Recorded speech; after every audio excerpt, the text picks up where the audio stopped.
Hi guys! Hope you had a good Thanksgiving break. Get out your notes on cause and effect that the instructor should have given you for today, and we're just going to talk about this quick section. So remember in the reading section that we get 7 minutes per passage, and this will be some of the questions you encounter during those passages. So when you think of cause and effect, we want to think about people breaking up, obviously, from these pictures. Okay, so what is cause and effect? It's when one event or series of events causes another to happen. Oops, typo, but you get the point. So here's a good example. Some causes of a breakup. You get tired of your boyfriend or girlfriend. You get interested in someone else. You have some disagreements. Or you want some independence and freedom. I'm sure we could go on and fill in this others blank. Some of the effects of these things are drama, rumors, and gossip, sadness and loneliness, a broken heart, questions and uncertainty, or a whole list of other things. So because you were tired of your boyfriend or girlfriend, you broke up, and now you have a broken heart, causes and effects. Okay. So on the ACT reading test, sometimes you will know the cause and have to determine the effect, while other times the effect may be provided, but you will have to figure out the cause. A passage typically only provides one of these two, not both. So you'll need to think critically and make some inferences based on the available information. So here's just a funny example. Want to see a magic trick? Sure, babe. Poof, you're single. Well, the cause of that text message was a broken heart. Totally mean. Don't break up with anybody like that. That's harsh. So this is what the questions will look like on the ACT. Because something happened, it can be inferred that, and remember that inferred means assumed. According to the passage, something happened because of something else. It can be inferred from the passage that something is determined by. Based on the passage, something occurred because, or the passage most strongly suggests that something was prompted by which of the following. And remember, like, prompted by means occurred because of the following, or it occurred after something. So you can usually find 1 to 2 of these per passage on the reading test, so that might be about 8 questions of your reading test. Okay, how do we approach these questions? First, we want to think about how 2 events or ideas relate. Even when the cause and effect isn't directly stated, there should be enough information to make an inference. And remember, an inference is like an assumption or a prediction that you're going to make based on what you read. Also, be on the lookout for some common cause-effect signal words. These include since, because, therefore, consequently, as a result, then, and due to. Since I was late to class, I ended up in choice. Because I was texting other girls, my girlfriend broke up with me. All those things can be used to show cause and effect relationships. Okay, so try it. Take a second and read this and see if you can figure out the answer.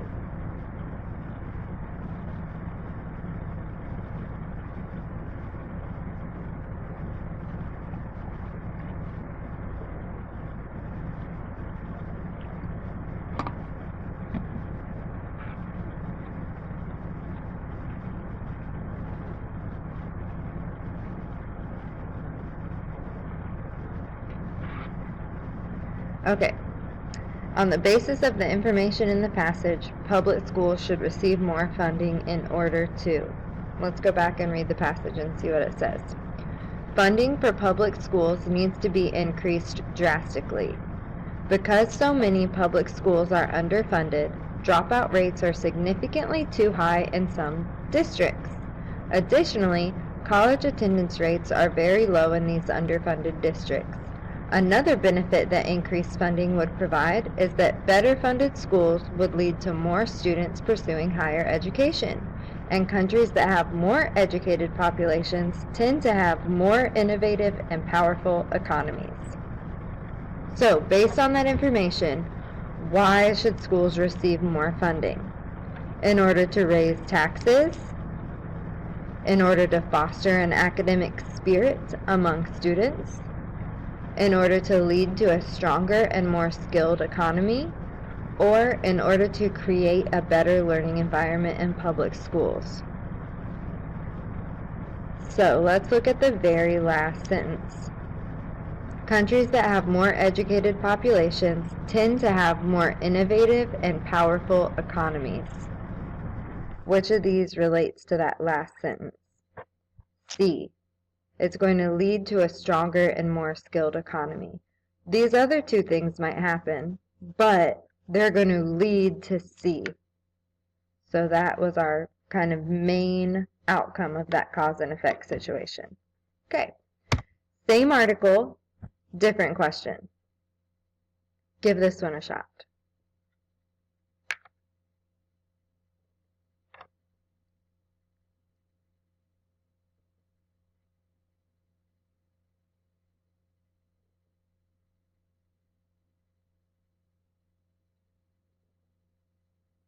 Okay, based on the passage, what has been a cause of high dropout rates?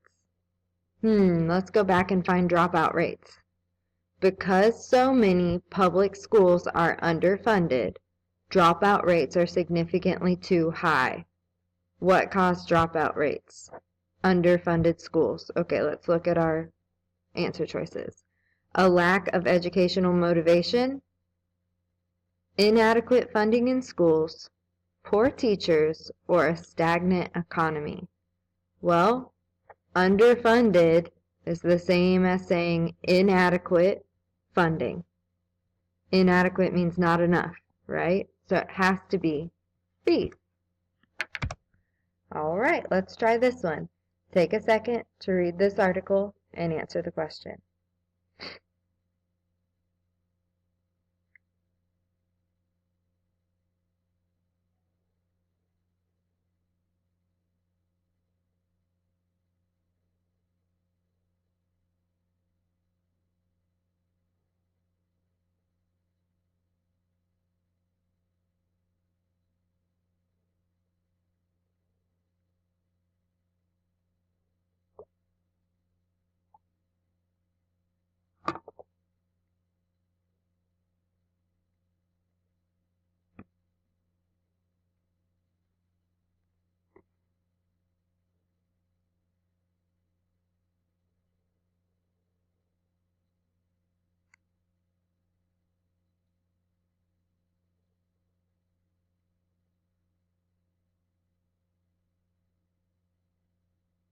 Okay. According to the passage, one result of Japan's voluntary restraint on auto exports to the U.S. has been that. Let's go back and look. A result of Japan's voluntary restraint. So let's find it. Japanese automakers can produce smaller cars more cheaply. Okay. Because of this, car sales for GM, Chrysler, Ford, and American Motors have suffered. Because of pressure from American government and business leaders, Japan has voluntarily reduced the number of cars exported to the United States. This self-imposed quota has allowed U.S. automakers to improve quality, increase automation, and reduce manufacturing costs. Unfortunately, American car buyers have not significantly increased their purchase of domestic cars. They chose instead to pay more for the fewer Japanese imports, and they have responded to the limited export of Japanese cars by buying more European imports. Okay, sorry, a little technical error there. So the question says, according to the passage, one result of Japan's voluntary restraint on auto exports to the U.S. has been that. Have American cars become scarce and highly priced? No, they have not. Have American automobile manufacturers demanded stronger protectionist policies? They may have before Japan's restraint, but they don't need to because Japan has started restraining themselves. Have Americans been refusing to buy Japanese automobiles? Nope, says right here. They chose to pay more for them. This should be a separate answer choice. Have the Japanese been buying more American cars?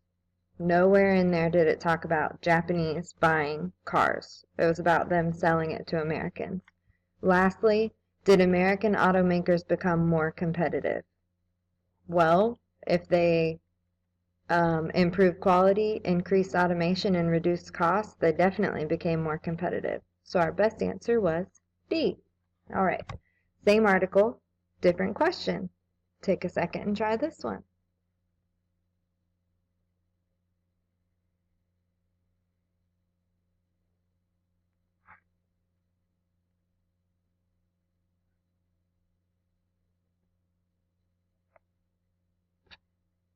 Okay. According to the passage, an effect of the reduced numbers of Japanese cars exported to the U.S. has been, did they decrease the demand for Japanese imports by Americans? Well, let's look right here. Americans are still choosing to pay more for the fewer Japanese imports. So I don't think we've decreased demand in Japanese imports. Did we increase the number of European imports sold in the U.S.? Did they mention that? Think back to the last sentence. They have responded to the limited export of Japanese cars by buying more European imports. Boom. That one's probably right, but let's keep going. A decrease in the cost of Japanese imports. They're paying more for the Japanese imports, so not that one. An increase in the number of American cars sold in Japan. We didn't talk about American cars being sold in Japan. Vice versa. A greater commitment by Americans to buy American. Looks like the opposite happened. So our best answer choice was B. Awesome. Okay, now I would like you to go on Canvas to reading and look at your cause and effect practice on there. List those answer choices like we have been for a couple days. And if you finish that up, we'll be checking it tomorrow. Then you can work on all of the reading section of prepfactory.com. All of them need to be complete by the end of our reading section at the end of this week if you want some extra credit. And also, if you didn't get to the math problems on USA Test Prep yet, you can work on that. And lastly, you could go to Learning Express Library, which is linked in Canvas, and it's in the Start Here module. Then you can go to that and work on the reading section as well, and that'll get you some extra points. So lots of chances to make up points today if you stay on task. All right, I will see you all soon. Thanks for listening.